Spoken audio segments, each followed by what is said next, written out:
মা গো ভাবনা কেন, আমরা তোমার শান্তিপ্রিয় শান্ত ছেলে, তবু শত্রু এলে অস্ত্র হাতে ধরতে জানি।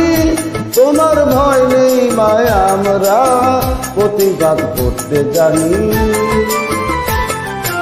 মা গো ভাবনা কেন, আমরা তোমার শান্তিপ্রিয় শান্ত ছেলে, তবু শত্রু এলে অস্ত্র হাতে ধরতে জানি। তোমার ভয় নেই মায়, আমরা প্রতিবাদ করতে জানি।